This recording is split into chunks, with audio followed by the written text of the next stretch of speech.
Patrick Ostis here. I'm going to go over the breaking news stories today that came out about the crisis in Korea. First news story comes from yahoo.com, and it says North Korea warns of nuclear test at any time.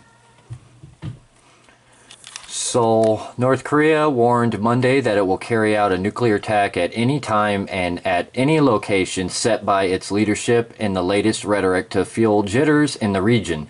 Tensions on the Korean peninsula have been running high for weeks, with signs that the North might be preparing a long-range missile launch or a sixth nuclear test, and with Washington refusing to rule out a military strike in response. Second news story, also from Yahoo News, says THAAD missile defense system initially capable in South Korea.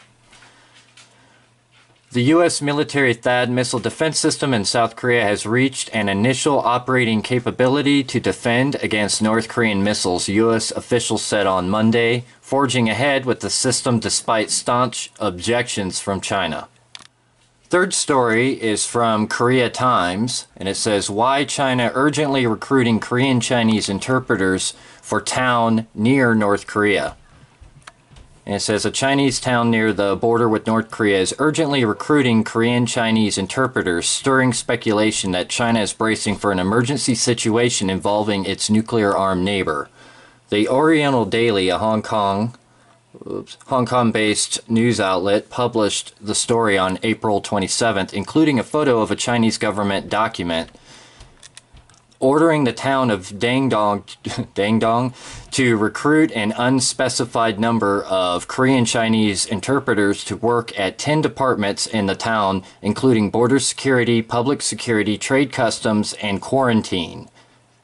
Alright, next news story is from Bloomberg, and it says Trump says he'd meet with Kim Jong-un under the right circumstances. U.S. President Donald Trump said he would meet with Kim Jong-un amid heightened tensions over North Korea's nuclear weapons program if the circumstances were right. If it would be appropriate for me to meet with him, I would absolutely. I would be honored to do it, Trump said Monday in an Oval Office interview with Bloomberg News. If it's under the right circumstances, but I would do that, he said. And the final news story is out of Yonhap News, and it says, North Korea claims U.S. strategic bombers flew over Korea early this week. North Korea claimed Tuesday that U.S. B-1B strategic bombers made flights over the Korean peninsula earlier this week in an exercise on dropping nuclear bombs, saying that Washington is to blame for rising tensions. The United States carried out a military provocation Monday by flying a B-1B bombers over Korea less than one day after Seoul and Washington wrapped up their joint military drills at the end of the last month, according to the Korean Central News Agency, which is a North Korean news agency, by the way. The Allies completed their 2-month joint exercise on April 30th, with U.S. strategic assets taking part in the training such as the USS Carl Vinson aircraft carrier, F-35 stealth fighter jets, and V-1B bombers.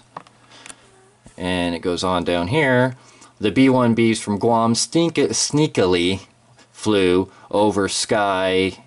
Okay, so bear in mind this comes from North Korean news sources. That's why it sounds like it was written by a 3-year-old.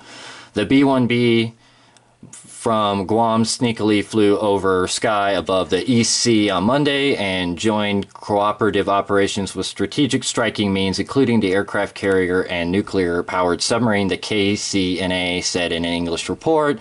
It is not confirmed whether the North's claim is true or South Korea and the U.S. have not unveiled relevant information. Okay, so obviously they don't know if it's true or not, but the North is saying it is. So that is all the news headlines that have come out today about the, of any merit anyway, that have come out today about the crisis in Korea. As usual, the links to the news stories I just went over will be in the description below. If you like what you see from our channel, please go ahead and subscribe.